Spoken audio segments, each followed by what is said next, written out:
안녕하세요. 동행자님들, 더욱 행복해질 분들과 함께하는 아더맘입니다. 오늘은 TQQ가 3배씩 오르는 주식이라면 나중에는 한 주당 주가가 너무 높아지겠네요 라는 것에 대해서 말씀을 드립니다. 맞아요. QQQ보다 3배씩 오르기 때문에 나중에 주가가 너무 높아지겠죠. 그렇게 되면 사는 분들이 좀 사기가 어려워질 거예요. 그래서 운용사에서는요, 그거를 쪼갭니다. 예를 들어 100만 원짜리 주식이 있다면요, 그거를 한 5분의 1로 쪼개면 한 주당 20만 원이 되잖아요. 그러면 100만 원일 때보다 좀 더 사기가 쉬워질 것 같아요. 그렇게 해야, 그렇게 거래량이 늘어야 운용사에서는 그 운용 보수를 받을 수가 있고, 또 그걸로 회사가 운영이 되는 거니까 그렇게 액면 분할을 통해서 많은 사람들이 거래를 더 많이 할 수 있도록 유도를 합니다. 그래서 TQQQ도요, 지금까지 액면 분할을 6번을 했습니다. 상장은 2010년 2월에 상장을 했는데요. 2011년 2월 25일에 한 주를 2개로 쪼개는 1대2 액면 분할을 했고요. 그리고 2012년 5월 11월에도 1대2 액면 분할을 했습니다. 그리고 2014년 2월 24일에도 1대2, 2017년 1월 12일에도 1대2, 2018년 5월 24일에는요, 1대3으로 한 주식을 3조각으로 이제 나눈 거예요. 그리고 2021년 1월 21일에는 1대2로 한 조각을 2개로 이렇게 나누는 액면 분할을 실시했습니다. 그런데 이렇게 액면 분할을 하더라도요, 나의 자산에는 별 차이가 없는 거예요. 100만 원짜리 한 주를 만약에 10조각으로 쪼갰어도 내 주식은 10개가 되는 거지만 한 주당 10만 원이 되는 거잖아요. 그러니까 전체적으로 봤을 때 나의 자산에는 변함이 없는 겁니다. 그런데 사는 사람 입장에서는 그렇게 좀 값이 내려가니까 좀 사기가 부담이 없고, 또 자주 사게 되니까 그런 운용사들은 그런 운용 보수를 받을 수가 있으니까 서로 너무 좋은 거죠. 그래서 그렇게 액면 분할을 합니다. 그 자산운용사는 TQQQ라는 상품을 더 많이 사람들이 사주면 좋은 거예요. 또 아니면 뭐 팔아도 좋은 거죠. 그렇기 때문에 거기에 걸맞게 사람들이 많이 사고 팔 수 있게 환경을 조성해 줍니다. 그래서 저희가 할 일은요, 그냥 사는 겁니다.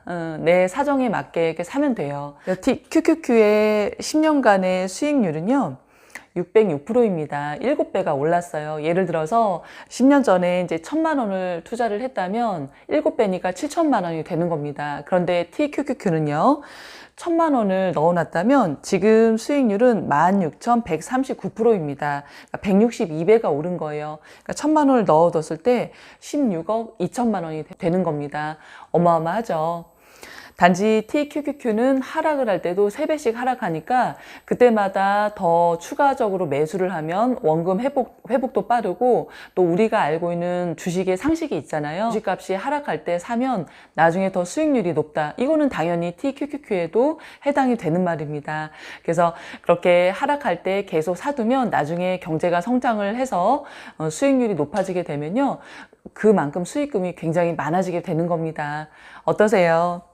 희망이 보이세요? 저는 TQQQ 얘기를 할 때마다 너무 기분이 좋습니다. 어떤 분들은 위험하다고 하는데, 주가가 하락을 하더라도 추가 매수를 하면서 쭉 시간만 지나주면요, 나중에 수익률은 굉장히 높아집니다. 그래서 이 말씀을 드릴 때마다 정말 많은 분들이 돈에서 자유로워질 수 있고 부자가 될 수 있다는 확신이 저는 너무 들어요. 그래서 이 말씀 드릴 때마다 너무나도 기분이 좋습니다. 제가 다양한 분야에 호기심이 좀 많아요. 그래서 그거를 배울 때는 꼭 책을 통해서 배우는데요. 말투 하나 바꿨을 뿐인데 라는 책이에요. 내가 어떤 식으로 말을 하냐에 따라서 사람들 간의 관계도 좋아지고 일도 더 잘 된다는 그런 내용이 있거든요. 그러니까 우리는 이렇게 계속적으로 장기적으로 투자를 하시는 분들은 분명히 부자가 되시거든요. 그럼 그 부자에 걸맞는 태도까지 지금부터 연습을 하시면 너무 좋을 것 같아요.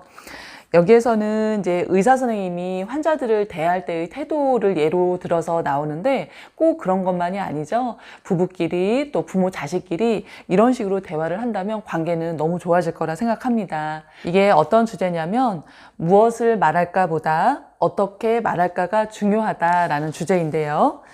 말할 때의 자세는 상대방의 눈을 제대로 바라본다. 두 번째는 배꼽을 상대방 쪽으로 해서 정면에 앉는다.